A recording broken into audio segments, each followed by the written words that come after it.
السلام عليكم، شلونكم بنات؟ إن شاء الله كلكم تكونون بخير ويا قناتنا الثانية اللي مختصة باليوميات، بالطلعات، بالطبخات، بالشغلات اللي أجيبها. طبعا اليوم بنات طلب الطلبية وصباح الورد إذا شفتوها بالصباح، أو مساء الورد إذا شفتوه بالمساء. طبعا بنات اليوم طلب الطلبية من أحد المشاتل، وحبيت أشارككم وياها. بس قبل شي بنات، هذا ورد الصباح العراقي اللي يكون أفضل من كل نبتة ورد الصباح الموسمية. هاي مو موسمية، هاي تبقى على مدار السنة، بس أكيد الورود مالتها تطلع بالربيع. بنات هنا أنا عندي هاي شاتلة قسم من عندها بالحديقة، صار بيها يسموه البق الدقيقي. هذا تشوفونه بنات، هذا الأبيض شلون الطحين، فسموه البق الدقيقي. فطبيت على أكيد اليوتيوب وشفت هنا. شوفوا بنات ايش قد هذه بنات، هذه تمتص شكو عصارة، شكو مواد طبيعية بالنبات، تمتصها لحد ما تموت النبات. فطلبت من أحد المشاتل، وطلبت هذه همينة شجرة تين. المشتل اسمه السراج المنير بالأعظمية، راح أخلي لكم الرقم مالته. حبايبي طبعا تعاملهم يجنن، ودزولي المجموعة مثل ما أنا ردت، ونصحني عدة نصائح بالزرع. كانت عندي نباتات الظلية اللي بداخل البيت كانت هافتة، يعني ذبلانة، مو مال ربيع. فنصحني عدة نصائح هسه نشوفها. هنا أنا عندي هاي البزونة شنو؟ هاي النبتة يسموها خشم البزون، هي والأول وحدة اللي شفتوها. هاي الوردة مالتها بيضة. هذه طبعا بنات أنصح كل وحدة عندها حديقة تخليها بحديقتها، لأن مو موسمية، يعني طول السنة تبقى خضرة وتبقى مزهرة وتطلع ورد. هسه نجي للطلبية اللي طلبتها. أنا شفت هو عارض على الانستغرام، بس كتبوا مشتل السراج المنير بالأعظمية. شفت عارض ورد الصباح ألوان، فخابرته وتأكدت بأن هو عراقي، تأكدت بأن ورد الصباح عراقي. فطلبت من عنده عدة شغلات. أول شي طلبت من عنده هذا البتموس، هذا يمكن قال لي إيطالي، أعتقد إيطالي أو تركي، ما أتذكر بالضبط. هذا شكل العلاقة. طبعا بنات البتموس جدا جدا مفيد للنباتات اللي بداخل البيت، يعني النباتات الظلية، وحتى النباتات اللي برا الحديقة، للنباتات اللي بالسندانة تقدرون هيك ترشونها شلون ما أنا رشيتها. هذه كلش كلش مفيدة. حبايب قلبي هسه نشوف شنو اللي طلبناه واللي جاب لنا اياه. طبعا هذه مع الأسف طلعت مكسورة، أكيد بالتوصيل. هي هاي كانت هدية يعني، بس حرامات طلعت مكسورة. مو مشكلة، راح أخليها أنا بالسندانة ونشوف عاشت ما عاشت بعد شو نسوي.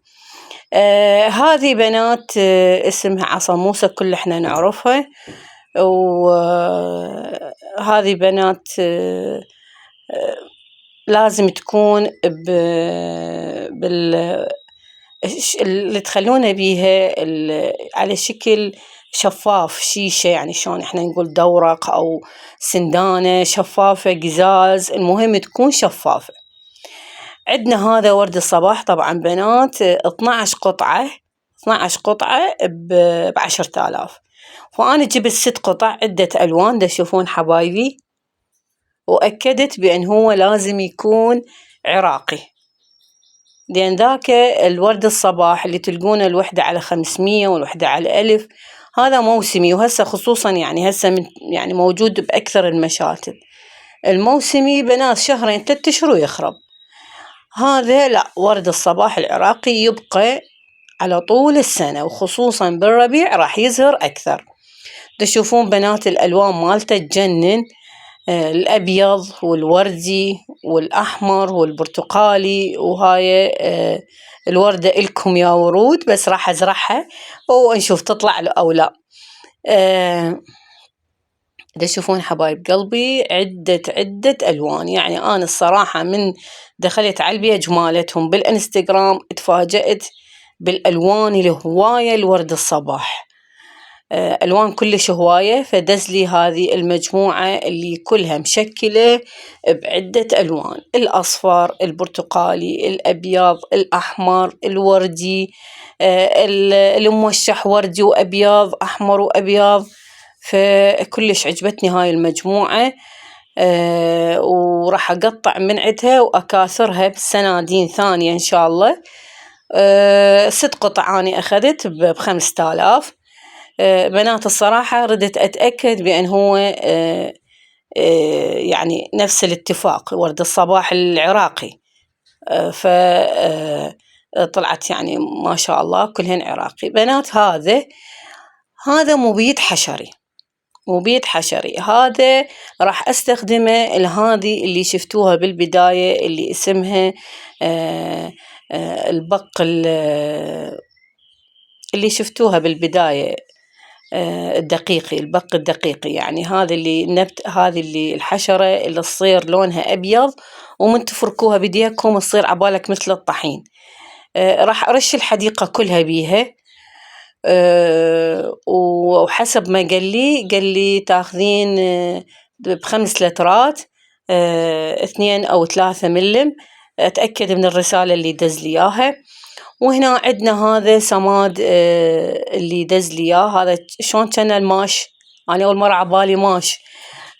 هذا بنات هذا سماد مقوي للنباتات اللي بداخل البيت وللحديقة. هاي الكمية اللي تخلونها للسندانة، يعني لا تخلون هواية، وكل شهر تخلون مرة. هاي أخذت ثاني تقريبا 1/4 كيلو، ما أخذت هواية، 1/4 أو نص ما أتذكر بالضبط، لأن كلش هواية مالتها وتكفيني فد 2 3 سنين.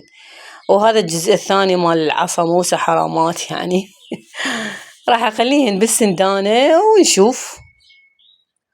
حرامات يعني. يلا تعرفون التوصيل ومساوئه.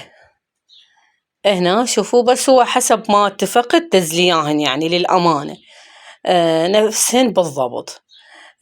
وهذني بنات باعوا اللي لقيتهن بالعلاقة، هذني المتقطعات من السنادين، هذني راح أرجع أزرعهن مرة ثانية. وهذا الورد الصباح البنات زراعته جدا جدا سهلة، بس مجرد تشلعين غصن من أي سندانة وتحطينه بالحديقة، تزرعينه بسندانة متدلية وحدها يعني تعيش. وطبعا مو وحدها، لازم يراد لها عناية مي وشمس قوية. هذا هنا بنات عندي هاي قطرات للتجذير. هذه أنا قبل جبت الصغيرة أم الألف، هذه الحجم الأكبر.